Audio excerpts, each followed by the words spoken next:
This is Natalya, and welcome to the Tussling Time Post Show.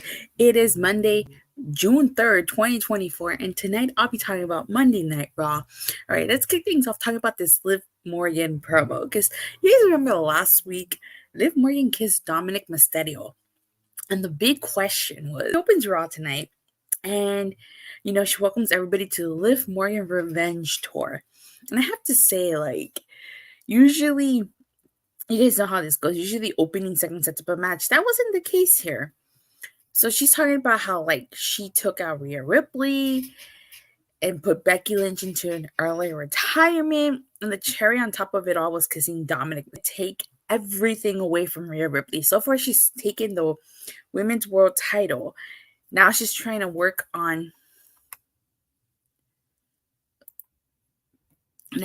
she's trying to work on taking Dominik away from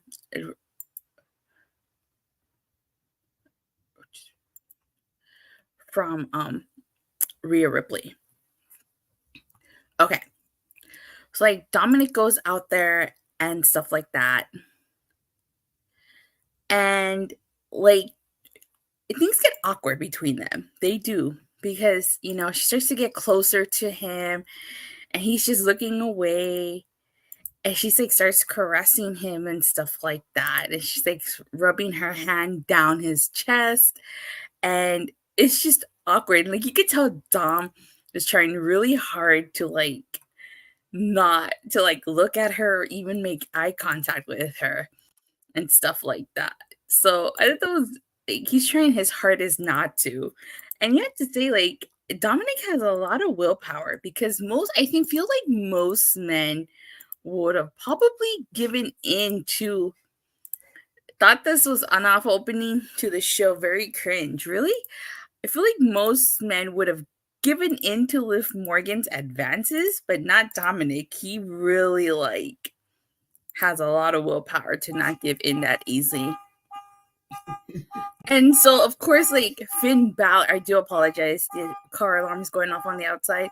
Finn Balor came out and got in between them. It was basically telling her she needs to back away and stuff.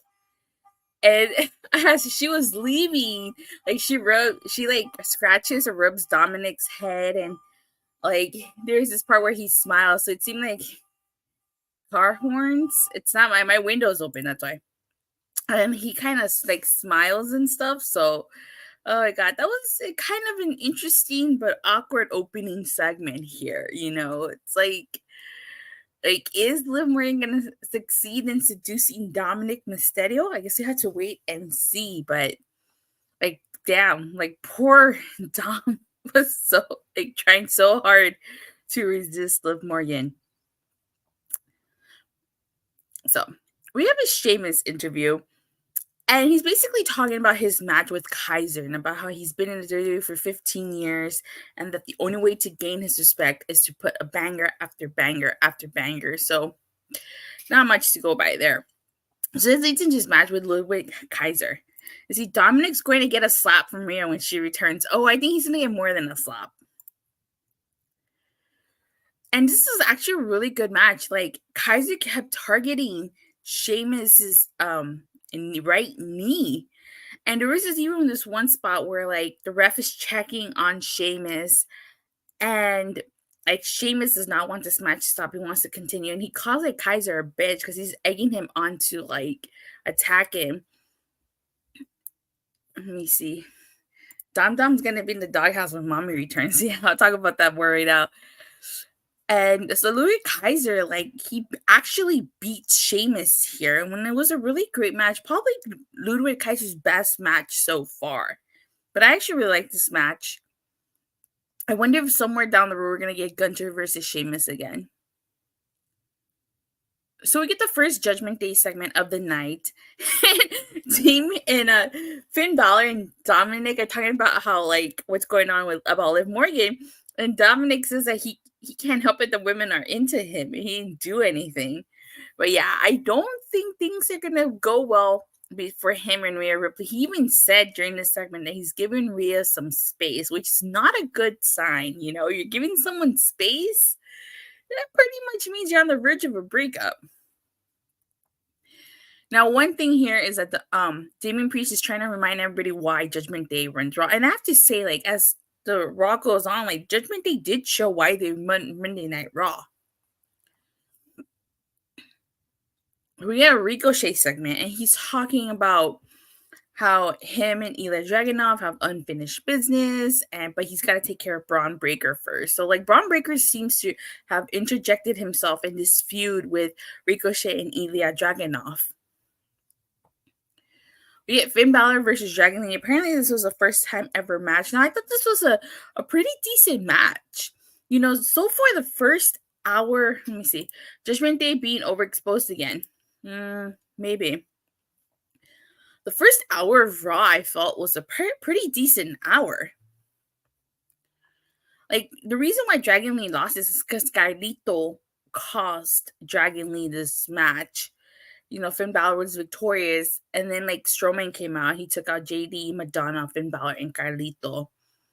So it seems like the issues with Braun Strowman are not over. Not yet. We get another Judgment Day segment after this. So it's like Judgment Day was all over tonight's show. Even the main event was going to be Damian Priest versus Rey Mysterio. But in this segment, they're just talking about how if Carlito wants to be a part of Judgment Day, he has to take care of the Braun Strowman problem. And he wants Carlito to make a match, which does end up happening. But now, for some reason, this shifts into an R-Truth. And R-Truth basically, like, accuses Miz being obsessed with Judgment Day.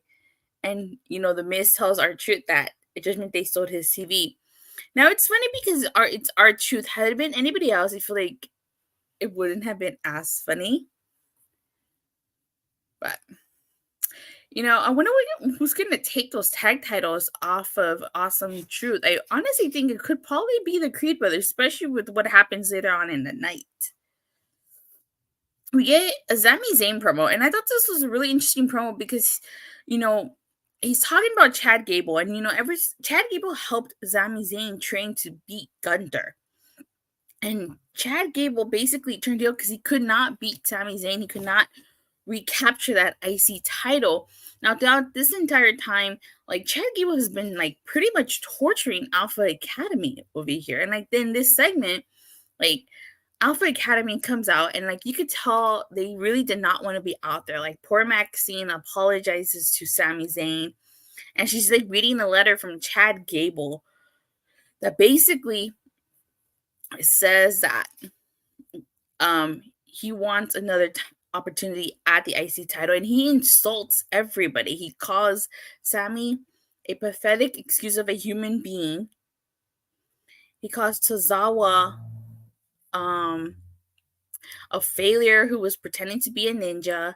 He calls Maxine a knockoff Barbie who nobody wanted. Alpha Academy would turn on Gable at Clash of Castle. That's what I think too. Because the whole point of this is to get a match with Sami Zayn. Now, an interesting thing is that Fightful Select reported that Chad Gable's contract expires on Friday, and Clash of the Castle is next week. So either Chad Gable resigns, maybe he has resigned, or if he doesn't, maybe something's going to go down. But it would be interesting to see what happens with his contract resigning.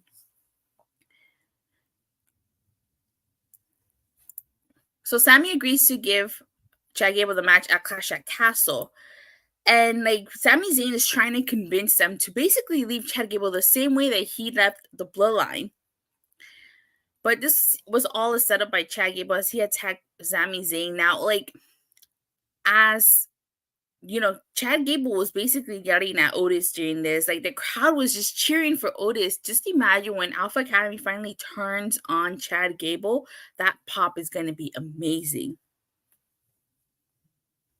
Don't tell me Otis is the one who will face Sami. I think Chad Gable will resign.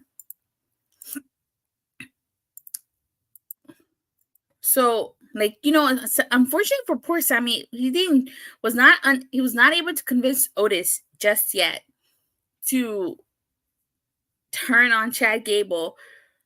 So he attacks Sami, and then like when they go backstage, like Maxine, he thinks Maxine's like method acting because like he thinks she faked an injury. And Kira Tozawa is just like saying that he's hurt too. He gives Otis a kiss on the cheek and says that he's so proud of him, and that as a team, they're gonna finally accomplish his goal of winning the IC title.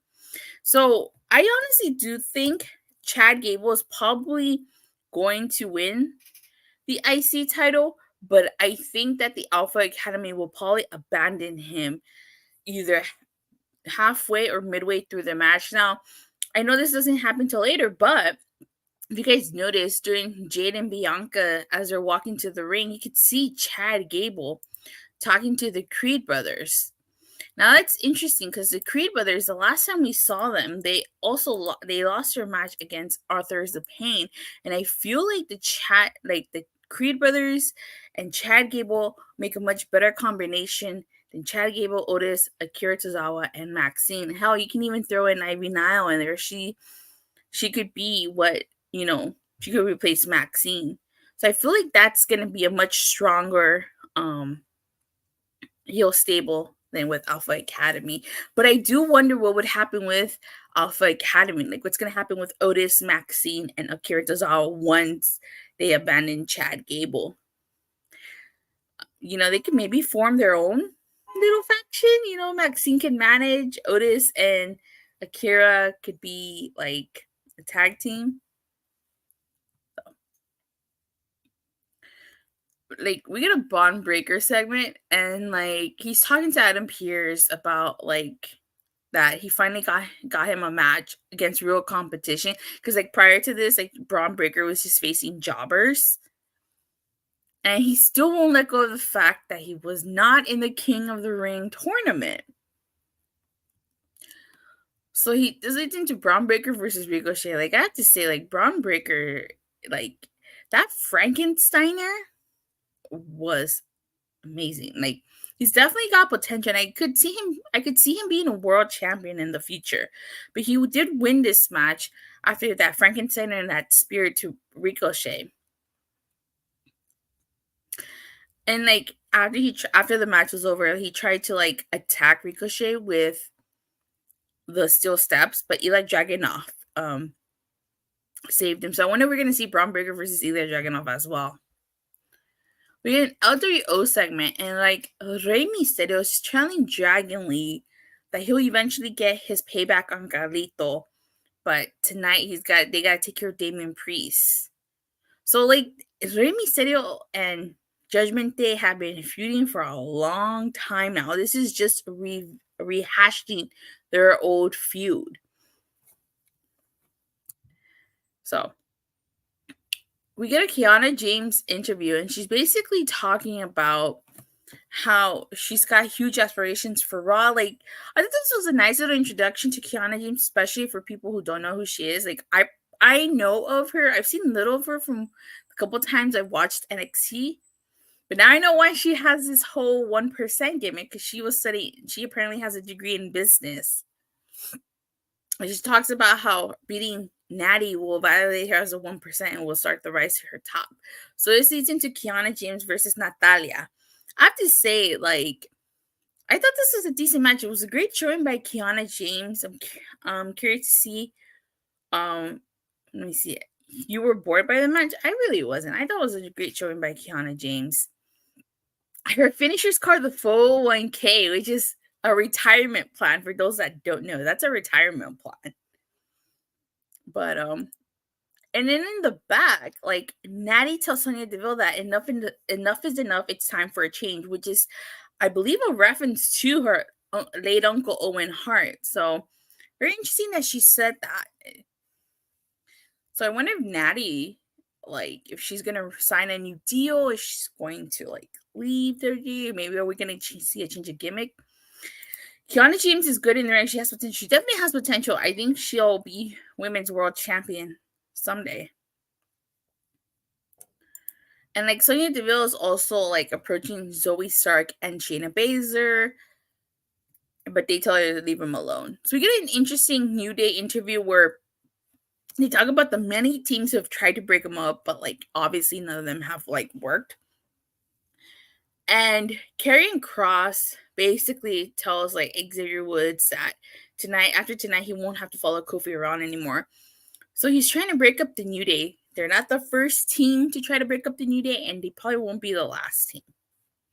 We have Braun Strowman versus Carlito, and I have to say that this is pretty much a squash match. Like Carlito, Braun Strowman was tossing Carlito around like a rag doll during this match, and he ended up winning. No surprises there. Now, it was interesting how at the end, like, Liv Morgan came out to protect Dominik Mysterio from Braun Strowman, and she basically allowed Judgment Day to beat up Braun Strowman. So maybe now she's trying to work her way not only to Dominik Mysterio's heart, but maybe she's trying to, like, take over Judgment Day. Like she said, she's trying to take everything away from Rhea Ripley.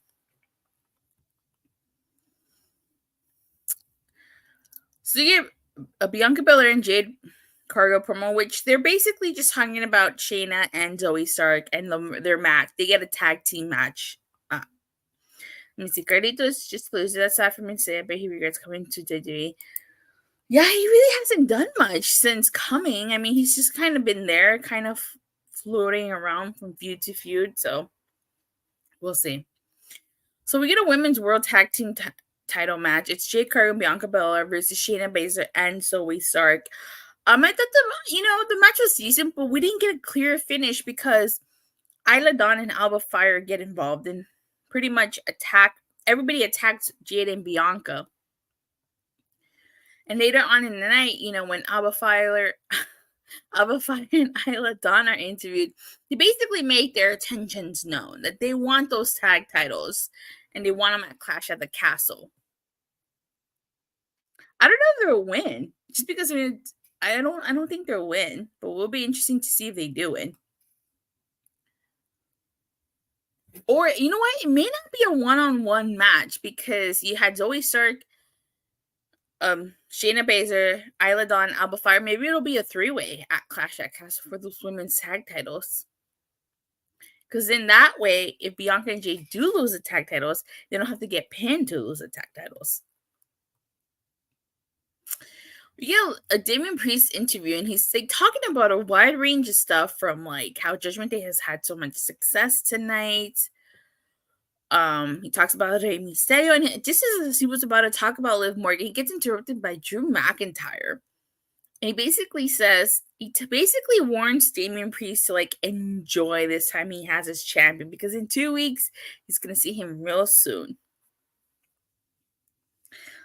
Jey Uso cuts a promo, and he's basically made his intentions known. He wants that Money in the Bank ladder match, which he wants that Money in the Bank briefcase. He is main event Jey Uso, but he hasn't seemed to win singles gold yet. Maybe he'll win Money in the Bank.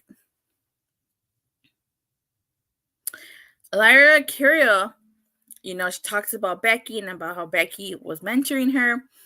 She also brings up the fact that, just like Jay, her goal is to win Money in the Bank, but before she can even say anything else, she gets attacked by Io Sky, and next week we're getting a rematch. So you guys remember, Lyra Valkyria beat Io Sky in the first round of the Queen of the Ring tournament. So next week is a rematch. Glad we got that built to Money in the Bank already. Yeah, same here. I really like that. We get the Authors of Pain versus the New Day, which I felt like this was another type of squash match because, like, I feel like Woods took a massive beating in this match. And Authors of Pain were just, like, very dominant. And then, like, there's Karrion Kross accomplished what he set out to do. Like, he got Kofi Kingston off that ring apron, and it prevented him from tagging Xavier Woods. So we're going to see if Karrion Kross succeeds in bringing up a New Day. I don't think he will, though. I'm not digging the Final Testament. I feel like, this is like pretty much the last thing they can do with Karrion Kross. But I'm not digging it. I was not a huge fan of this match. It was an okay match, just not a huge fan. The main event was Damian Priest versus Rey Mysterio, which was a great match in my opinion. But chaos ensued during this. Carlito came out, Dragon Lee came out, the rest of Judgment Day came out, and Damian Priest won. And then Drew McIntyre attacked Damian Priest. But it was Damian Priest that chokeslammed Drew McIntyre through in the announce table. And this was the image to close Monday Night Raw, with Judgment Day standing tall and Damian Priest holding his title up. So it's like Judgment Day was all over tonight's show. Like Michael alluded earlier, is it overexposing them? This was a reminder of why they run Monday Night Raw. I have to say, I feel like they probably doing this maybe because Drew McIntyre would probably win at Clash at Castle. They kind of just, want to give maybe one last hurrah to Judgment Day. But I do think that Damian Priest losing that title will probably be the beginning of the end to Judgment Day. Now, I will say, I thought the first half of Monday Night Raw was really strong, but then the second half kind of I don't know where it went. 7 out of 10, solid show, much better than last week. I do agree. This was a lot better than last week. I'm going to give it a 7.5. I thought it was a decent show. There were a lot of things I liked tonight. There were some things I disliked, but overall, not a bad show. All right. Well, with that being said, thank you guys all so much for watching. For the continued support, please don't forget to like and subscribe. Make sure you hit that bell so you can notify whenever I go live or release a new video. As far as tomorrow is concerned, I'm not going to review NXT. I'm just going to probably watch the Jordan Grace Stevie Turner match, just because I'm curious to see how that goes. That doesn't mean I'm going to rewatch the entire NXT. And then no NXT. Yeah, you're damn right, no NXT review. So I will see you guys Wednesday after AEW Dynamite. Bye.